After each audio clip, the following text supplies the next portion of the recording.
네, 안녕하십니까. 소프트웨어 인재 페스티벌 토크 콘서트 사회를 맡은 아나운서 이효정입니다. 반갑습니다. 네, 소프트웨어 인재 페스티벌 토크 콘서트는요, 코로나 여파로 이렇게 비대면 방식의 온라인으로 부득이하게 찾아뵙게 됐습니다. 이번 토크 콘서트는요, 1부와 2부로 나눠서 진행될 예정입니다. 먼저 1부에서는요, 소프트웨어 창업 A to Z라는 주제로 디지털 혁명 시대의 소프트웨어의 중요성 및 창업 기회에 대해서 논의를 해보고요. 2부에서는 소프트웨어 전공자 취업 전략이라는 주제로 대학 소프트웨어 교육의 변화 및 최신 소프트웨어 기업 채용 트렌드에 대해서 이야기해보는 시간 가져보도록 하겠습니다. 그럼 토크 콘서트 1부 시작해보도록 할 텐데요. 토크 콘서트의 좌장은요, ET에듀 신혜권 대표님께서 맡아주시겠습니다. 그럼 신혜권 대표님께 마이크를 넘겨보도록 하겠습니다. 예, 안녕하세요. 방금 소개를 받은 전자신문교육법인 ET에듀의 신혜권 대표입니다. 반갑습니다. 오늘 날씨가 꽤 추운데요. 코로나19로 인해서 이렇게 비대면 온라인으로 찾아뵙게 됐습니다. 그래서 온라인 랜선을 타고 여러분들의 뜨거운 열기가 느껴지기도 하는데요. 지금 먼저 이제 일부러 소프트웨어 창업 A to Z, 디지털 혁명 시대의 소프트웨어 중요성 및 창업 기회라는 주제로 토크 콘서트를 진행하려고 합니다. 여기 창업하면 나야 하는 대표님들이 지금 참석을 하고 있는데요. 그리고 또 투자, 기업의 성장을 지원해주는 투자 전문가도 자리를 하고 있습니다. 제가 한 분 한 분 먼저 소개를 해드리려고 하는데요. 패널분들은 소개를 하면 간단하게 인사를 해주시면 좋을 것 같습니다. 제가 먼저 옆에서부터 김지우 루원 주식회사 운영이사님입니다. 현재 소프트웨어 메이커 교육 온라인 교육 플랫폼 오도독 에듀케이션을 운영하고 있고요. 블루블랩 대표이사를 역임했고 현재 단국대 소프트웨어학과 재학 중입니다. 청년혁신과 인큐베이팅 해커톤 우수상 등 다수 수상 경력을 갖고 있습니다. 이어서 송예인 스타트업 찰칵 대표님입니다. 충북대 정보통신공학과 재학 중이고요. 창의적 아이디어 공모전 장려상 등 다수 수상 경력을 갖고 있습니다. 이어서 스타트업 모닥 CTO님입니다. 경희대 산업공학과에 재학 중이고요. 조회수 4,500만을 돌파한 코로나 맵 기획과 개발에 참여한 경험을 갖고 있습니다. 그 옆에는 이제 투자 전문가인데요. 한정봉 블루포인트 파트너스 심사역입니다. 투자 심사 및 기업 육성을 담당하고 있습니다. 자, 이제 본격적으로 토크 콘서트를 진행하겠는데요. 네 분 모두에게 이제 먼저 공통적으로 질문을 드려볼게요. 워밍업이라 생각하시고 간단하게 말씀 주시면 좋을 것 같고요. 일단 제 옆에 김지우 이사님부터 순차적으로 말씀을 해주시면 좋을 것 같은데, 먼저 이제 김지우 이사님께 여쭤보겠는데, 우리는 요즘에 코로나19로 인해서 이전과 이후에 완전히 다른 삶을 살고 있어요. 여기 계신 분들 다 마찬가지로 느끼실 텐데, 우리 지금 창업자로서 또 투자자로서 심사역으로서 코로나19 이전과 이후의 삶을 다르게 살고 있을 텐데 각자 요즘 코로나 시대의 삶이 어떠한지 좀 말씀을 해주시면 어떨까 싶은데요. 먼저 김지우 이사님 말씀 좀 부탁드릴게요. 네, 코로나 처음에는 이제 코로나라고 이제 또 집에도 많이 있었고 내부에 창업 같은 경우에도 네트워킹이나 이런 활동이 좀 많이 줄어서 조금 안타까웠는데 요즘에는 집에 많이 뒹구는 시간이 많아져서 사실 사무실에 더 있는 게 낫겠다 싶어서 요즘에 사무실에 막 박혀 있습니다. 예, 송혜인 대표님은? 네, 코로나로 인해서 외부 활동도 많이 줄어들고 그것 덕분에 제 창업 아이템도 좀 변경이 많이 되게 됐는데요. 원래는 제가 이제 여행지 기반의 어떤 서비스를 창업을 했었는데 코로나 상황으로 인해서 빠르게 아이템을 리부트하게 된 점이 저에게 있어서는 가장 큰 변화라고 생각합니다. 예. 이동훈 CTO님은 어떤가요? 저도 아이템에 큰 차이는 없었는데 오히려 약간 비대면으로 근무를 해야 된다는 게 좀 업무에 좀 변화가 좀 있었던 것 같고요. 오히려 이제 사업 외에 코로나 맵이라는 서비스가 좀 많이 이슈를 타게 되면서 코로나 맵 또 다른 이제 코로나 관련 서비스로 좀 바쁘게 생활을 보내고 있는 것 같습니다. 예. 한정국 심사위원님도 한 말씀 해주시죠. 오늘 이 행사도 그렇지만 사람을 만나는 방식 자체가 많이 바뀐 것 같아요. 제가 하는 일 자체는 그 투자를 받고 싶어하는 분들을 만나고 같이 이야기를 하는 일인데 하루에도 뭐 4팀, 5팀을 만나야 하는데 그런 일이 처음에 쉽지가 않았거든요.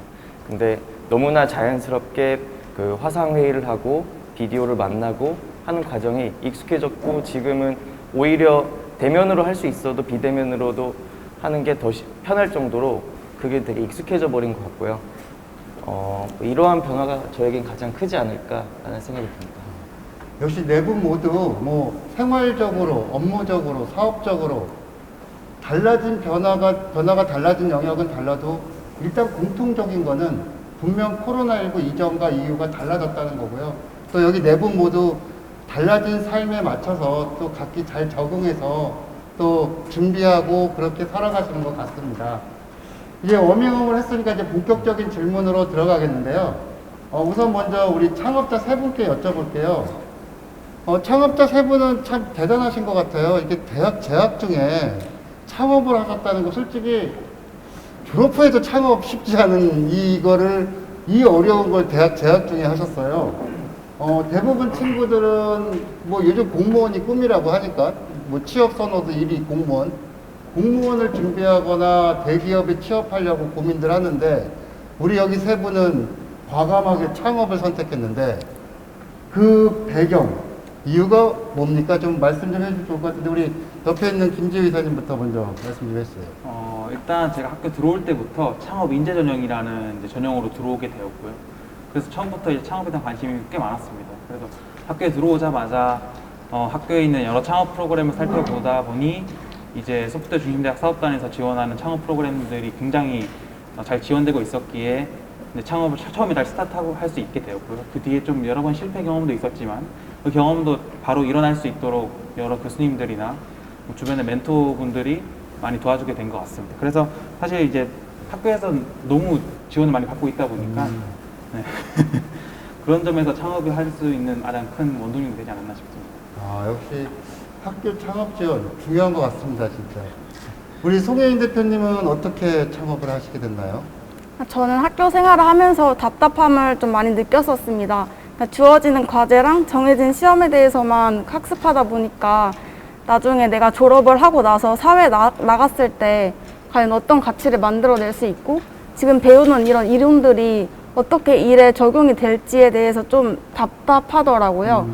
그래서 좀 주체적으로 선택과 결정을 하고 싶어서 창업을 결심하게 됐고요. 마침 생각하고 있던 아이템이 있어서 빠르게 바로 실현할 수 있었던 것 같습니다. 송혜인 대표님은 언젠간 창업을 하실 분이었네요, 성격상. 네. 우리 이동훈 CTO님은 어떻게 창업하게 된 배경이 어떻게 되시나요? 전 처음에 이제 창업을 생각을 하고 있지는 않았었고요. 오히려 이제 군대에서 처음으로 이제 이게 공모전이라든지 창업 공모전 같은 자체 공모전을 나가게 되면서 아이템을 만들어내고 그게 사람들에게 영향을 끼쳤을 때 굉장히 약간 좋은 그런 영향을 제가 받게 되는 그런 원동력이 생기더라고요. 그래서 이제 자연스럽게 창업을 이제 생각을 하게 되었었고 오히려 학교에서 지원을 해주는 것들이 정말 많았었다고 생각을 하거든요. 사실 창업 초기에는 좀 어려움들, 사무실 비용이라든지 인건 비용이라든지 이런 초기 스타트업이 조금 좀 부담스러워할 수 있는 그런 비용적인 측면을 학교에서 좀 많이 지원을 해줬었기 때문에 창업을 이제 생각을 하고 창업까지 이제 실행을 할 때까지 그런 조금 중요한 과정이 좀 어려울 수 있는데 그런 과정을 좀 학교에서 지원 덕분에 좀 이렇게 좀 안전하고 좀 이렇게 그렇게 갈 수 있지 않았나, 빠르게 할 수 있지 않았나 그렇게 생각하고 있습니다. 네, 아무튼 이 세 분 다 참 쉽지 않은 선택, 창업이라는 걸 선택을 하셨는데 세 분 다 이 창업이 계속 지속 성장 가능하게 이어질 수 있도록 응원하고요. 제가 한정봉 심사위원님께 뭐 관련해서 추가로 여쭤보고 싶은데 뭐 앞서서 얘기 들어보셨겠지만 이렇게 대학 재학 중에도 창업을 하시는 분들이 많이 계세요. 그리고 이제 또 창업이 일종의 이런 표현은 어떨지 모르겠지만 트렌드처럼 여겨지기도 하고요. 그래서 이런 투자 이런 관련 스타트업이나 이런 기업들 많이 만나보셨을 텐데 신사영님께서 생각하실 최근 창업 트렌드는 어떠한지 그리고 또 오늘 이 행사가 소프트웨어 인재 페스티벌이잖아요. 소프트웨어를 활용한 창업 이런 쪽은 또 어떠한지를 좀 말씀 주시면 어떨까요? 제가 봤을 때는 2, 3년 전에 있었던 뭐 블록체인이나 인공지능 붐 같은 메가 트렌드는 그렇게 보이지는 않는 것 같아요. 근데 일단 산업 스타트업 생태계 구조적으로 뭐 대형 뭐 커머스 아니면 비디오 플랫폼, 배달 플랫폼 등의 거대 플레이어들이 있기 때문에 이런 큼지막한 영역을 타겟으로 하는 스타트업들은 많이 줄어든 것 같고요. 그 대신 되게 버티컬한 영역에서 고객의 약간 특정한 니즈를 해소시켜주는 그런 스타트업들이 많이 등장하고 있는 것 같아요. 그래서 그 특정한 니즈를 해소해주는 스타트업에서 점점 더 많은 고객을 타겟으로 하는 스타트업 기업으로 성장하고 있는 회사들을 많이 보고 있습니다. 아, 예. 심사장님 말씀대로 아무튼 과거에 같은 대형 이런 스타트업은 줄어들더라도 어떤 부분분 틈새 시장을 노리는 이런 많은 스타트업이 생겨나고 있는 것 같아요. 여기 앉아 계신 세 분의 스타트업 대표님들도 뭐 그런 비슷한 류의 사업 모델을 갖고 계신 것 같기도 하고요. 그래서 지금 어차피 시장은 바라보기에 따라서 정말 무궁무진한 것 같아요. 우리 한정모 심사위원님께서 그런 말씀을 해주신 것 같고요. 이제는 개별 우리 한 분 한 분 우리 패널 분께 좀 여쭤보려고 하는데 먼저 우리 김지우 이사님께 좀 여쭤볼게요.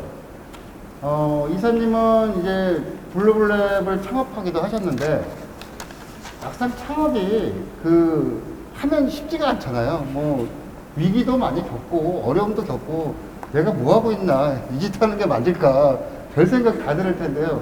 저도 지금 회사를 운영하고 있어서 참 별 생각 다 하고 있습니다. 제가 뭐 하고 있나 싶기도 하고요.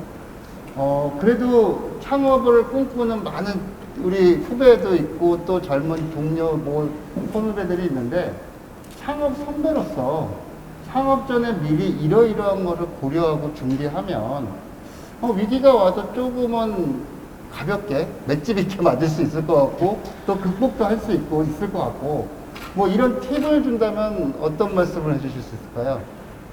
일단 재학 중인 학생 입장에서 이제 창업을 하게 된다면 사실 교수님들한테 전화가 꽤 와요. 왜냐하면 수업을 안 듣는다고 수업 좀 들으라고 연락도 오시고 그러시는데 그때마다 이제 사유를 꼭 말씀드리고 이제 보충 공부로 좀 밤에 주로 많이 하게 되는데 이제 창업을 하게 되면은 특히 이제 보통 대학 제가 처음 창업했을 때도 마찬가지지만은 이제 주변 친구, 과 친구들끼리 조금 모여가지고 이제 동아리 형태로 하다가 점점 이제 창업 팀으로 또는 회사로 발전되는 경우가 많은데 이 친구로 처음에 시작했던 관계다 보니까 이게 나중에 이게 친구의 관계가 깨질 수도 있고 또는 뭐 다른 이제 팀원들을 영입함에 있어서 이제 의견 차이가 많이 발생할 수 있는데 창업을 시작하면 진짜 동시다발적으로 어디에서 나타날지 모르는 이 어려움들이 많이 이제 등장하게 되고 이걸 해결하다 보면은 뭐 좀 쉽게 말해서 현타가 많이 옵니다. 이게 뭐 하고 있는 건가? 그럴 때마다 팀원들이 조금 많이 중요했는데 이런 의사결정하는 체계들이나 이 프로토콜을 잘 만들어 놓으면 어떤 문제가 생겨도 저 혼자 끙끙 앓는 것보다는 옆에 팀원들이나 직원들이나 또는 뭐 저 같은 경우에는 교수님을 좀 많이 괴롭혔습니다. 교수님께 이제 미리 창업했던 경험을 가진 교수님께 뭐 궁금한 걸 좀 여쭤보고 이런 건 어떻게 해야 되나 저런 건 어떻게 해야 되나 뭐 이런 문제가 있을 때는 어떻게 해야 되나 할 때 사실 뭐 선배 창업가 입장에서 먼저 얘기해 주시는 것도 있었지만은 이제 실질적으로 도움이 되는 조언들을 많이 해주셨고요. 주변에 이제 네트워킹 하면서 많은 대표님들의 조언을 조금 많이 얻으면서 도움이 좀 많이 됐던 것 같습니다. 그래서 가장 중요한 거는 이제 주변에 도와줄 수 있는 이제 멘토를 잘 만나거나 또는 팀원들이랑 의사결정할 수 있는 체계를 잘 만드는 게 중요한 것 같습니다. 아, 예. 우리 김지휘 사님 말씀처럼 회사 운영하다 보면 대표가 많이 하는 말 중에 야, 우리가 동아리야? 이런 걸 참 많이들 하잖아요. 아마 특히 학교에서 재학 중에 창업, 특히 친구들끼리 창업을 하신 분들은 더더욱 그런 고민이 많을 것 같아요. 과거에 친구 동아리 재밌을 것 같아서 출발했는데 밖의 현실은 필드는 거의 이제는 생존을 위한 그 활동을 해야 되니까 이 동아리 같은 체계에서 기업의 체계로 전환하는 게 아마 사전에 준비를 하면 좋을 것 같다라는 게 우리 이사님 말씀이고 또 하나는 이제 스타트업을 하고 나서 여러 위기 상황이 맞이하는데 그때 뭔가 고민을 해결해 줄 분, 다시 말하면 멘토 이런 분들을 잘 만나면 좋을 것 같다. 미리 이런 분들을 또 찾아놓고 자기가 준비하는 것도 방법이죠. 그래서 김지휘 이사님은 이러한 부분에 대해서 말씀을 해주셨고요. 우리 옆에 이제 송혜인 대표님께 여쭤보고 싶은데요. 최근에 아무튼 뭐 소프트웨어가 뭐 모든 전반에 다 기반으로 활용이 되잖아요. 그러다 보니까는 소프트웨어를 활용한 스타트업이 정말 많은 것 같아요. 우리 뭐 찰칵도 뭐 그런 비슷한 모델 아닐까 싶은 생각도 있긴 한데 이 소프트웨어가 우리 삶에 깊숙한 곳까지 들어오면서 일상생활뿐만 아니라 창업 분야에서도 어느 정도 활용되고 있는지, 그리고 창업하시고 나서 뭐 소프트웨어의 강점 뭐 이런 것들은 어떤 게 있는지, 그리고 꼭 소프트웨어만이 아니더라도 우리 그 송혜인 대표님께서 창업을 하고 내가 정말 이런 준비 이런 것들은 우리의 강점이었어 라고 말씀을 해주실 게 있다면 어떨까요?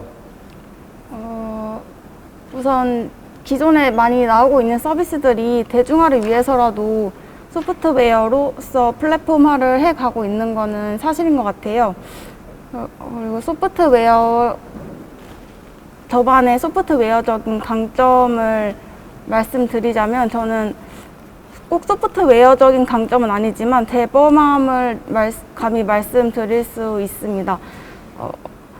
어떤 선택을 할 때 좀 망설이고 깊게 생각하기보다는 좀 대범하고 바로 즉흥적으로 선택을 하는 편인데요. 평소에는 이러한 성격이 좀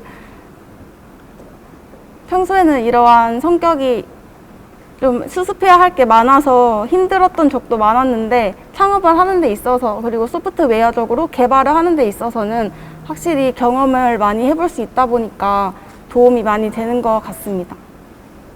네. 소프트웨어를 아무튼 활용하는 데 있어서 우리 송혜인 대표님께서 팁도 주시고 어려웠던 점도 말씀을 해주셨는데요.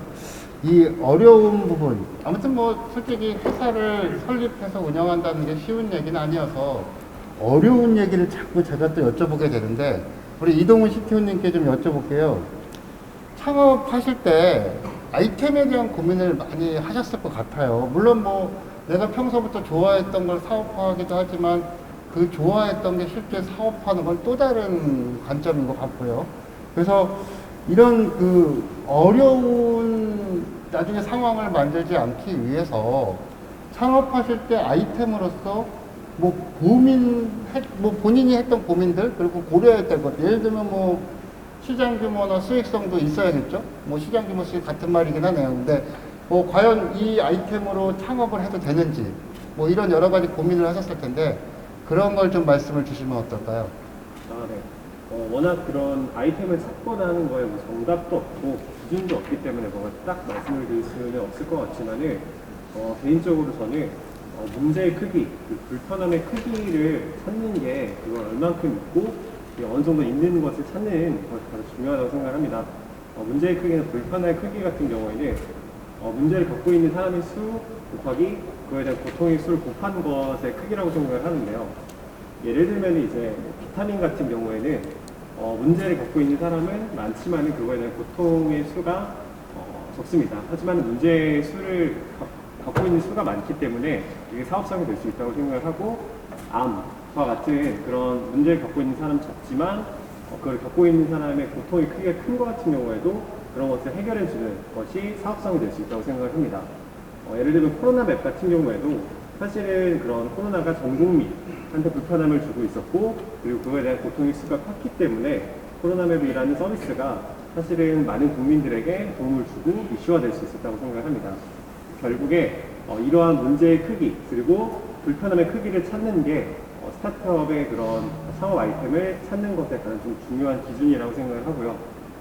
그렇기 때문에 이런 우선 문제점과 불편함 우선 찾고 그거에 대한 솔루션을 찾아 나가는 그런 과정이 좀 필요할 것 같습니다. 그렇기 때문에 어떤 뭐 AI가 유망하다 해서 AI를부터 시작을 한다든지 블록체인이 유망하다 해서 블록체인을부터 시작을 한다든지 이런 것이 아니라 우선 문제를 찾고 그리고 규모를 찾고 그 다음에 그거에 솔루션을 도출해내는 과정에서 적합한 솔루션을 찾아내는 게 스타트업의 기본적인 좀 초기 자세나 그런 아이템을 찾는 데 있어서 도움이 되지 않나 이렇게 생각을 하고 있습니다. 예, 우리 인디고 CTO님께서 아주 좋은 말씀 해주셨는데요. 솔직히 요즘 창업 트렌드, 우리 한정궁 심사위원 너무 잘 아시겠지만 트렌드를 보면 요즘에 AI가 거의 유행이어서 AI로 창업하시는 분이 정말 많아요, 보면요. 근데 우리 그 이동훈 CTO님 말씀은 그런 트렌드를 그 사업 아이템의 첫 번째가 아니고 정말 사회나 산업에서 문제가 뭔지 이런 것들을 찾아보고 내가 하고자 하는 아이템이 거기에 정말 잘 적용돼서 잘 활용될 수 있는지 이런 걸 좀 고민을 해보자. 그래서 아이템에 대한 활용도 측면이 가장 우선 고려해야 되지 않느냐라는 말씀을 주셨던 것 같고요. 진짜 요즘에 그 창업 고민하시는 분들, 아이템 고민하시는 분들한테 정말 필요한 말인 것 같습니다. 이어서 우리 한정봉 심사위원님께 여쭤보겠는데요. 창업을 하려는 준비한 사람들, 창업을 한 대표들, 아마 가장 원하는 게 뭐야? 라고 하면 첫 번째가 투자받고 싶습니다. 아닐까 싶어요. 저도 투자받고 싶어요. 투자가 아마 가장 첫 번째 그 목표이자 뭐 아무튼 워너비 같은 거일 텐데, 응?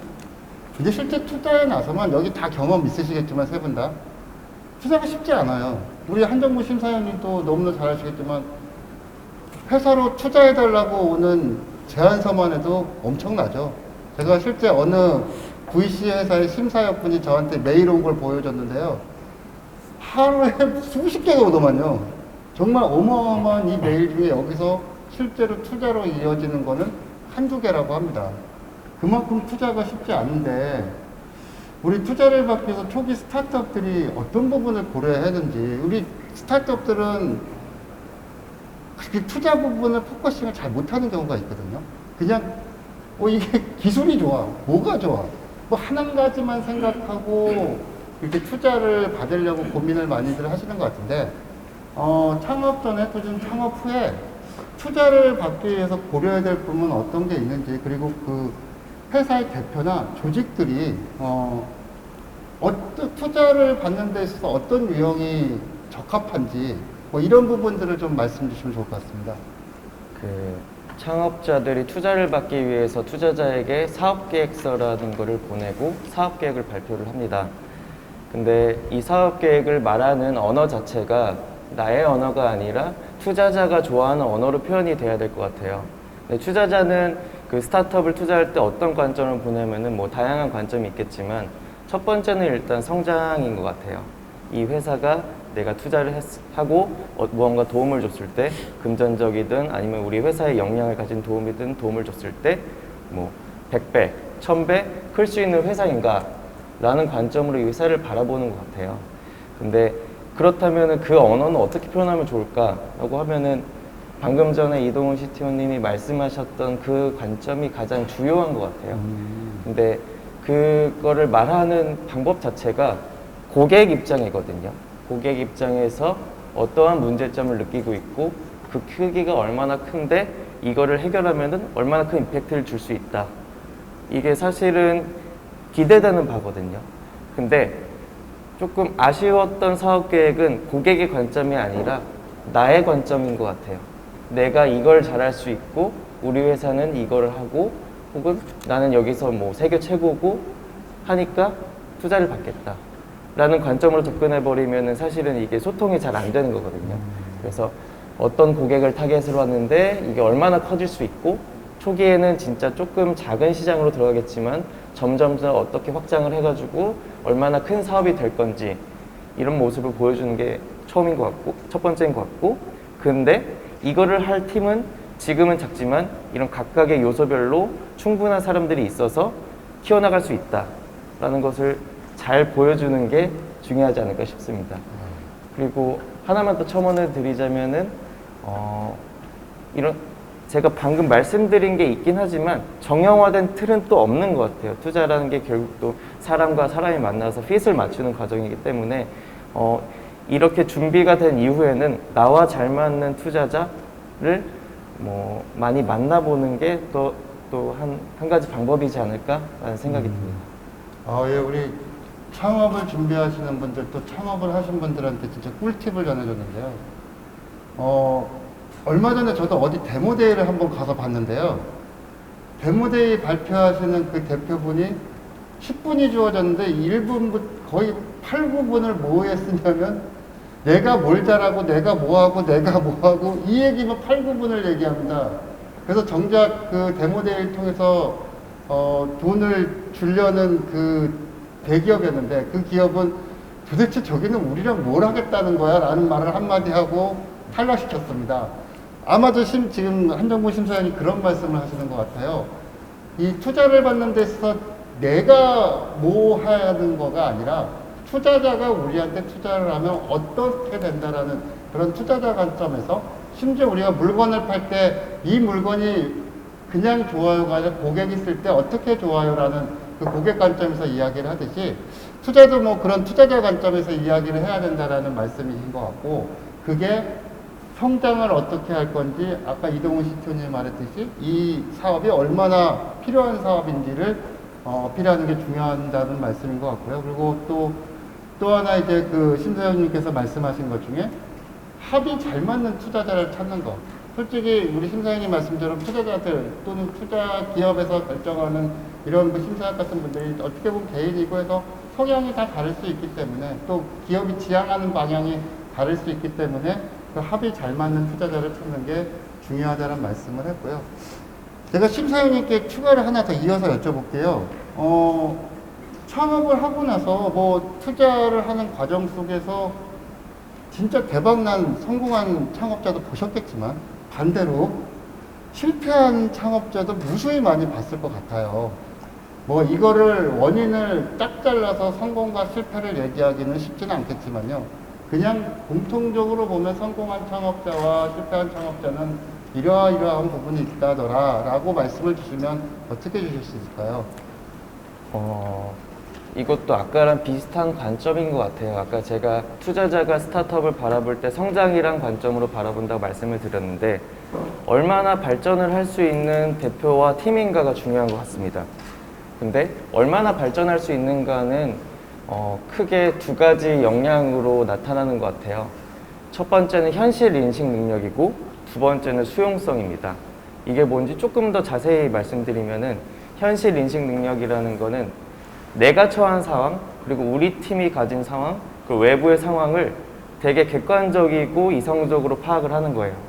근데 많은 창업자들 그리고 팀이 이 현실 인식 능력이 조금은 떨어지는 경우가 있어요. 왜냐면은 내 사업에 되게 몰두하다 보고 내 기술이 너무 좋다고 생각하다 보면은 다른 것들을 놓치기 마련이거든요.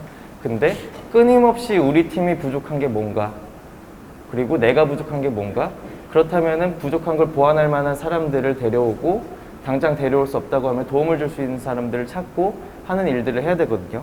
그러면은 당연스럽게 이 팀은 발전할 수밖에 없는 것 같아요. 근데 이거를 하지 못하면은 점점 더 도태되는 거죠. 그게 첫 번째고 두 번째는 수용성인 것 같아요. 그래서 이렇게 내가 인식을 해서 부족하다는 거를 인식을 해서 좋은 사람들을 데려왔을 때 얼마나 잘 품을 수 있는지, 그리고 예를 들어 주변에 뭐 멘토님도 있을 거고 투자자도 있을 거고 한데 그들이 주는 조언, 도움들을 얼마나 잘 받아들일 수 있는지. 물론 또 100% 다 받아들이고 하면은 또 사공이 많으면 산으로 간다고, 또 그거를 가려서 듣는 것도 중요하지만 무조건 내 본조는 이거라서 이렇게 가야 돼가 아니라 진짜 부족하고 이게 아니라는 걸 느끼면은 도움도 잘 받을 수 있다고 하면은 그 조직은 점점 더 커지고 성장할 거고, 그러다 보면은 우리가 다 아는, 이름만 들으면 아는 회사들처럼 성장까지 할 수 있지 않을까라는 생각이 듭니다. 우리 심사님께서 많은 스타트업들의 심사를 해본 경험으로 말씀하시는데 성공하기 위해서는 그 성공한 스타트업과 실패한 스타트업의 차이점은 철저한 현실 인식을 통한 문제점을 개선하려는 노력, 이것이 성공한 기업과 성공한 스타트업과 실패한 스타트업의 차이로 보시고요. 또 한 가지는 어떤 문제가 발생되고 어떤 상황을 추진하려 했을 때 여러 이야기를 받아들일 수 있는 자세, 뭐 방금 심사위원 말씀하신 뭐 너무 많은 이야기를 받아들이면 뭐 사공이 많아서 배가 산으로 갈 수 있다고도 하지만 적어도 멘토나 여러 어떤 의견을 받아들일 수 있는 분들, 자문을 통해서 온전히 그 우리 흔히 얘기하는 그 자기만의 대표, 자기만의 생각, 내가 창업했어, 내가 깃발 들은 사람이야, 내 말 따라, 이런 거에 대한 오류를 좀 벗어날 수 있지 않을까, 그런 것들이 실패하지 않는 방법이라고 이렇게 말씀을 주셨고요. 우리 이어서 이제 우리 대표 세 분께 조금은 좀 가벼운 이야기를 좀 던져보고 싶어요. 지금 요즘 어때요? 고민들 많으신가요? 뭐 저기 코로나19 때문에 각각의 상황을 제가 잘은 모르겠지만 코로나19 때문에 기업 상황이 지금 좋을 수도 있고 또 오히려 이제 코로나 맵을 개발하신 우리 이동훈 CTO님은 최고의 바쁜 시기를 보낼 수도 있을 것 같고 각각 상황이 다 다를 텐데 지금 가장 많이 하고 계신 고민이 뭔지 이 스타트업을 운영하는 데 있어서 또 이거를 확장, 유지 뭐 여러 가지 하는 데 있어서 지금 하고 있는 고민을 제가 차례로 한번 여쭤보겠는데 먼저 김지희사님 먼저 말씀해 주시죠. 고민은 사실 뭐 코로나가 있든 없든 항상 있는 것 같은데 저는 이제 대표님이랑 같이 창업을 했었기 때문에 대표님이랑 같이 고민을 자주 나누긴 하는데 항상 이제 중요한 부분이 이제 뭐 항상 고민의 화두가 이제 사람을 뽑게 되면 이제 확장을 해야 되는데 아까 심사장님 말씀해 주셨던 것처럼 우리가 그 사람들을 100% 다 활용할 수 있는가 그런 부분에서 좀 많이 고민을 하고 있습니다. 왜냐하면 저희도 이제 다른 정부 지원 사업이나 아니면은 대학에서 지원 받는 부분에 있어서 이제 그 지원금을 써야 되는 상황에서 주로 이제 인건비나 또 아니면 다른 이제 개발 이제 외주를 맡기거나 뭐 이렇게 기타 등등 이제 써야 될 일이 많은데 이제 그런 것들을 전부 핸들링할 수 있는 인력이 충분히 있느냐 했을 때 사실은 굉장히 부족하거든요. 그래서 부족한 인력에서 거의 한 120% 거의 한 명당 2인분 이상을 해야 되는 이 스타트업이 우리 팀에서 과연 사람을 더 들여왔을 때 우리가 그 사람을 책임지고 핸들링 이제 같이 그 사람의 능력을 최대한 끌어올릴 수 있는가 그런 부분이 가장 큰 고민이 항상 있었던 것 같습니다. 우리 지금 김지희사님은 아무튼 일하는 사람은 더 필요한데 사람을 무조건 더 충원하자니 그것도 비용이고 이게 또 마냥 또 필요한 대로 인력 뽑았다가 그 일이 또 잘 돌아가면 다행인데 그렇지 않으면 그것도 걱정이고 그죠. 이런 고민을 지금 하고 계신데 우리 심사장님 죄송한데 갑작스러운 질문인데요. 제가 지금 바로 답변은 안 해도 되고요.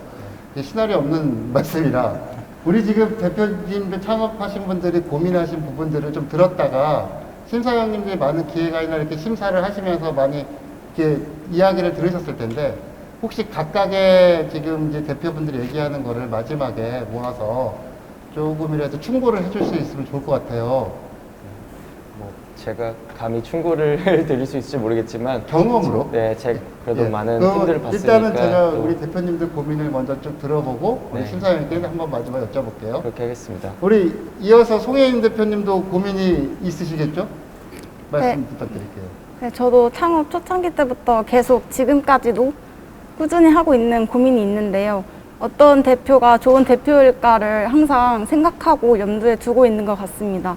이제 창업 활동이라는 게 굉장히 소수의 인원으로 처음에 시작을 하다 보니까 좀 많이 힘들기도 하고 그리고 인원도 없다 보니까 이제 아까 옆에서 그 김지우 분이 말씀하셨듯이 한 명당 진짜 2인분 이상이 아닌 뭐 5인분, 10인분까지도 해야 될 때도 많다고 생각을 합니다. 그럴 때 이제 팀원들이랑 어떻게 잘 아이디어를 도출해내고 그거를 바로바로 실행에 옮길 수 있는지 그것들을 어떻게 잘 운영할 수 있는지를 항상 염두에 두고 고민을 하게 되는 것 같습니다. 네, 송혜인 대표님은 좀 더 이제 앞서 김지희사님에 대해서 그거 사람에 관한 이야기 그리고 확장해서 좋은 대표란 어떤 건가 대표가 어떻게 운영을 해야 되고 아마 그 송혜인 대표의 말씀하신 내용 속에는 심지어 사무실에서 직원을 대하는 그 행동, 말 이것까지도 포함이 돼 있을 거라고 생각해요. 내가 이거 너무 다가가는 게 맞는가? 아니면 또 내가 너무 멀어져서 하는 게 맞는가? 뭐 많은 고민들. 과연 좋은 대표란 뭔가? 또 실제로 좋은 대표가 잘하는 대표인가? 이것도 또 궁금할 수도 있을 것 같고 많은 고민이 될 거라고 생각이 들고요. 우리 이동훈 CTO님은 어떤 고민을 갖고 계신가요? 저 같은 경우에는 뭐 다들 똑같으실 것 같아요. 아무래도 이제 사업을 하면서 뭐 이렇게 어려움도 있고 많은 그런 것도 있겠지만은 그 중에서도 사업하는 게 잘 되기만 하는 건 아니라고 생각을 합니다. 그래서 묻혀야 할 때, 피보팅을 해야 될 때 언제 그런 생각이 들 때가 있고 그랬을 때 어떤 기준을 갖고 이거를 계속해서 하는 게 맞는지 아니면은 멈춰야 해서 피보팅을 해야 되는 그런 상황인지 많은 고민을 하고 있는데 사실 사업가 같은 경우에 창업가 그리고 대표 같은 경우에는 그거에 대한 사실 의지나 그런 것들을 너무 잘 알고 있기 때문에 계속해서 이제 몰두를 하게 돼서 그런 역해나 이런 것들을 주위 시선을 많이 못 보게 되는데 어쩔 때 그런 사업 아이템을 멈춰야 하고 다시 또 피vo팅을 해야 되는 그런 상황이 왔을 때 어떤 기준을 갖고 어떻게 다시 그런 방향성을 바꿔야 되는지 그런 거에 대해서 약간 좀 어려움이나 궁금한 거 있습니다. 우리 이동훈 시청님은 이제 좀 더 앞서 나간 이제 상황에서 멈추고 피vo팅을 어느 시점에 어떻게 해야 되는지 이런 여러 가지 고민들을 갖고 계신데요. 이 세 가지 고민이 솔직히 제가 뭐 우리 한정무 심사위가 갑자기 이제 팁을 달라고 부탁을 드리긴 했는데 어떻게 보면 투자하고도 좀 연관이 있는 얘기를 제가 투자 심사분들 뵈면은 항상 얘기가 어떤 대표가, 그러니까 대표를 보고 투자를 한다는 말씀도 많이 하시고, 조직을 보고 한다는 말씀도 많이 하시고, 그리고 뭐 이런 피vo팅 같은 이야기도 다 마찬가지고, 이게 또 투자랑도 다 연관되는 이야기 같아요. 그래서 우리 심사위원님이 이제 많은 심사 경험을 통해서 또 실제로 대박난 기업, 그렇지 못한 기업들을 봐가면서 경험상 느낀 점, 뭐 이런 부분들에 대한 걸로 이 답변을 주시면 어떨까요? 일단 처음 두 대표님이 가지고 계신 고민은 그 조직의 운영 방안에 대한 고민이신 것 같아요. 근데 사실은 그 조직 내부에서 어떤 일들이 벌어지고 하는 거는 사실 투자를 검토하면서 진짜 면밀히 보고 싶어도 쉽지는 않은 일이거든요. 그러면 그냥 이거는 좀 제 개인적인 경험으로 좀 하나 조언을 드린다고 하면은 또 성장의 얘기가 나왔는데요. 근데 회사가 성장을 해야 돼요. 회사가 성장을 해야 되는데 더 중요한 거는 이 작은 기업에서 열심히 뭐 일당백으로 5개, 10개의 일을 하는 분들이 회사도 성장하는데 개인도 성장하는 이 환경인가? 라는 것에 대해서 끊임없이 약간 퀘스천을 던질 수가 있거든요. 근데 내가 대표로서 조직을 만들 때 회사도 성장하지만 이 안에 있는 하나하나 구성원들도 성장할 수 있도록 약간 그 환경을 조성을 하는 그게 가장 중요하지 않을까요? 뭐 다른 어떤 복지보다 예를 들어 뭐 회사에 뭐 어떤 시스템을 도입을 하고 뭘 하고 하는 그런 복지보다 내가 계속 성장하고 커나가고 있다는 기분을 줄 수 있도록 만드는 게 어떻게 보면은 더 좋은 조직을 만들 수 있는 그런 팁이지 않을까라는 생각이 들고요. 두 번째로 그 이동훈 CTO님이 말씀하셨던 피보팅을 해야 될 때 그걸 어떻게 결정해야 될까라고 하면은 이것도 되게 명확한 것 같아요. 이 피보팅의 시점은 우리 팀이 결정을 하는 게 아니라 고객이 주는 것 같아요. 스타트업 자체는 끊임없이 고객의 반응을 보고 그들이 원하는 제품으로 변화를 해가야 되는데 어떻게 보면 처음에는 가설을 세운단 말이에요. 이게 고객이 원하는 걸 줄 것이다. 고객이 필요한 건 이걸 것이다 라고 시작을 하는데 시장에 던져봤는데 그들이 주는 반응이 아니다. 혹은 이 방향이 좀 잘못됐다 라는 게 되게 명확하게 올 거예요. 그건 반응에서 올 텐데 그때 피보팅을 결정해야 되지 않을까요? 우리가 아무리 책상에서 고민을 한들 그때 나온 피보팅은 진짜 그들이 원한 피보팅이 아닐 거고요. 그 대신 이 피보팅을 수없이 많이 할 수는 없잖아요. 왜냐하면 스타트업 자체가 리소스가 부족해요. 리소스가 그거잖아요. 사람, 시간, 돈 다 부족한데 이 시도를 많이 할 수 없으니까 최대한 그 고객이 원하는 거를 명확하게 찾지 못했을 때는 진짜 작고 진짜 검증할 수 있는 것만 가지고 던져보고 반응을 보고 아 이게 아니구나 하면 조금 더 틀어보고 하는 식으로 고객이 결정해주는 순간에 피보팅을 결심하시면 어떨까 싶습니다. 우리 심사위원님께서 그래도 이 갑작스러운 질문에서 정말 좋은 팁을 주셨는데요.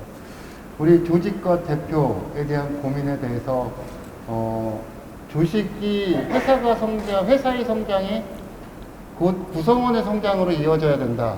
뭐 이런 조직을 만들어야 뭐 지속 가능한 성장도 할 수 있고 좋은 대표도 될 수 있고 라는 말씀이었고 피봇에 대해서는 피보팅 시점이 이제 내부에서 결정하는 것보다 고객한테 맡겨라. 고객이 결정하게 해라. 라는 말씀을 주셨고요. 우리 심사위원님 아무튼 갑작스러운 질문에서 아주 좋은 답변 감사하고요. 우리 이제 세 분이 창업을 해서 제가 먼저 다 대학 중에 창업을 하셨거든요. 대학 때 도대체 어떤 생활을 하셨길래 이 창업의 길을 갔을까? 뭐 저도 대학 다녀봤지만 창업을 꿈도 못 꿨던 저라, 우리 이 창업 세 분은 대학 시절을 간단하게 학창 시절을 좀 창업을 하게 되는 그 학창 시절의 뭐 계기 경험 뭐 이런 얘기를 좀 간단하게 해주시면 어떨까요? 먼저 우리 김시호 이사님. 일단 학교 자체를 창업 인재 전형으로 또 들어왔다 보니까 고등학교 때부터 이제 저는 이제 울산에서 올라왔었기 때문에 일단은 서울에 올라가자. 네, 여기는 너무 좁다 해서 서울에 올라오게 되었고요. 그래서 단국대학교에 이제 들어오고 나서부터 이제 학교 창업 인재전형으로 들어왔으니까 그래놓고 창업을 또 안 하면 또 왠지 학교한테 미안한 그런 느낌이 좀 들어서 네, 창업 관련 활동을 좀 찾는 과정에 있어서 이제 좋은 지원 이제 시스템이라든지 정부에서도 좋은 이제 지원할 수 있는 기관들이 좀 많아서 그때부터 조금 팀원들을 좀 모으기 시작했고요. 사실 이제 저는 처음에는 디자이너를 이제 찾았던 게 제 머릿속에 있는 생각들이나 이제 기획이나 개발이나 뭐든 간에 어떤 제가 머릿속에 가지고 있는 걸 표현해줄 사람이 필요했었기 때문에 그런 부분에 있어서 채워줄 팀원을 좀 찾았고, 사실 그 더 전에는 제가 1학년 때는 또 과 대표를 또 했고 워낙 놀기도 좋아했고 활발한 활동을 하셨네요. 네. 그래서 창업 활동 전에는 오히려 좀 더 이제 활발하고 술 많이 마시고 그런 활동을 좀 보냈던 것 같습니다. 우리 송혜인 대표님 학창 시절은 어떠셨나요? 저는 학창 시절 때 창업 전에 딱히 창업을 위해서 준비했던 건 없고요. 그 전에는 알바해서 여행에 투자하기 이거에 반복되는 생활이었던 것 같아요. 근데 그 덕분에 뭐 창업 활동이 있어서 실질적으로 도움을 얻고 있진 않지만 뭐 창업 아이템을 개발하는데 아이디어를 여행에서 얻은 것 같습니다. 네. 이동훈 시터님은 학창 시절 어떠셨어요? 저도 이 창업을 하기 위해서 따로 준비를 하는 건 없었고요. 우연한 계기로 아이디어를 이제 구체화시키고 사람들에게 좋은 영향을 끼치는 그런 동기부여를 얻었었고, 개발에 관심이 생겨서 비전공자임에도 불구하고 개발을 이제 독학으로 하면서 혼자서 개발을 시작을 했었습니다. 그러다 보니까 이제 뭔가 프로젝트를 만들어내는 경험이 굉장히 좀 흥미롭게 다가왔었고, 그래서 주변의 불편함 같은 것들, 내가 갖고 있는 불편함 혹은 남들이 갖고 있는 불편한 것들을 계속해서 기록을 해놓기 시작을 했습니다.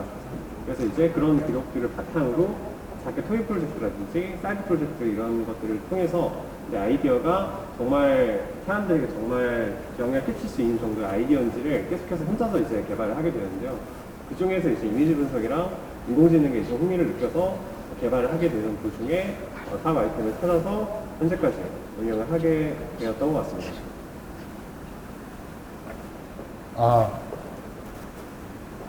우리 지금 세 분의 이야기를 들어보니까 세 분이 대학 학창 시절은 진짜로 3인 3색, 그러나 공통점은 가만히 있지 않는다. 우리 과 대표나 이런 다양한 학교 활동, 그리고 여행, 그리고 개발을 통한 프로젝트 경험들, 이런 것들이 결국은 다 시드가 돼서, 씨앗이 돼서 오늘날의 이런 창업을 하는 경험들이 되는 것 같고요. 시간 관계에서 제가 마지막으로 우리 심사위원께 한번 여쭤볼게요. 이거는 뭐 흔히 존재하는 일들이기도 하고, 최근에 TVN 드라마 스타트업이라고 혹시 보시는지 모르겠는데 거기서도 나온 이야기들 중에 하나인데, 스타트업이 출발하고 나서 일이 잘 됐을 때 발생되는 문제 중에 하나가 바로 지분 문제가 생기잖아요. 처음에는 다 친구들끼리 좋아 으쌰으쌰 해서 시작됐는데, 그래서 우리 똑같이 몇 퍼센트 가위바위보해서 네가 이겼으니까 대표해, 뭐 이렇게 해서 출발을 한 스타트업이 어느 정도 투자가 들어오고 돈이라는 게 결부되면서 이제 지분을 갖고 싸움이 되고, 그게 나중에 뭐 소송까지도 생기고 이런 상황들이 생기는데, 이런 공동 창업에 대한 이런 지분 안배, 이런 부분에 대해서 조금 간단하게 팁을 하나 주시면 어떨까요? 일단은 저희도 그 예비 창업자분들도 많이 만나기 때문에 지분 구성을 많이 물어보세요. 근데 일단은 뭐 1대1대1 아니면 뭐 1대1 이런 식으로 균등한 비율로 지분을 나누는 거는 지향하도록 말씀을 드리고 있어요. 왜냐면은 지분이라는 게 되게 다양한 의미를 가지고 있거든요. 나중에 성공했을 때 뭐 금전적인 리턴이 올 수도 있지만 이거는 사업을 운영함에 있어서 책임과 역할 그리고 뭐 다양한 의사결정을 위한 뭐 무게 이런 것들을 다양한 것들을 포함하는데 일단은 이 사업을 운영함에 있어서는 여러 가지 책임을 더 많이 지는 것 같아요. 과실을 맛보기 전에는. 왜냐면은 대표로서 예를 들어 3명이 창업을 한다고 해서 대표가 3명은 아니잖아요. 대표로서 책임도 져야 될 일이 많고 뭔가 더 희생해야 될 일들이 많은데 거기서 만약에 그런 역할이나 책임에 맞춰져서 이렇게 분배가 되지 않는다고 하면은 누군가는 약간 이런 생각을 할 수도 있겠죠. 내가 열심히 일하는데 나중에 뭐 과실은 이 사람한테 더 가겠구나. 약간 이런 생각이 오지 않도록 처음에 구조를 세팅하는 게 좋고 그걸 할 수 있는 방법은 역할을 되게 명확하게 조금 정의를 하고 그거에 맞춰서 좀 지분을 분배해 보면 어떨까 하는 생각이 듭니다. 우리 신사장님께서 공동 창업을 했을 경우에 각각 창업자들, 파운더들끼리 이제 역할을 명확히 하고 역할에 맞는 지분 분배를 하는 게 가장 합리적인 방법이라는 말씀을 하셨고요. 우리 오늘 이렇게 그 창업 경험을 갖고 있는 세 분과 또 창업에 대해서 많이 옆에서 지켜본 심사위원님 이렇게 네 분이 함께 하셔서 대학 재학 중 뭐 아무튼 젊은 날의 창업에 대한 많은 이야기들도 나눴고 또 어떻게 가야 창업이 성공할지 이런 팁도 들어봤는데요. 솔직히 오늘 이 시간 내에 모든 얘기를 하기엔 너무 시간이 좀 짧아서 아쉬운 부분도 있는데 우리 나중에 또 이런 좋은 기회가 있으면 또 다음에 이야기를 하는 걸로 하고요. 오늘 그 창업에 대한 토크 콘서트는 이걸로 마무리하겠습니다. 감사합니다. 네, 참 유익한 이야기를 들을 수 있는 좋은 시간이었죠. 이것으로 토크 콘서트 1부를 마치도록 하고요. 잠시 후 11시에 2부로 돌아오겠습니다.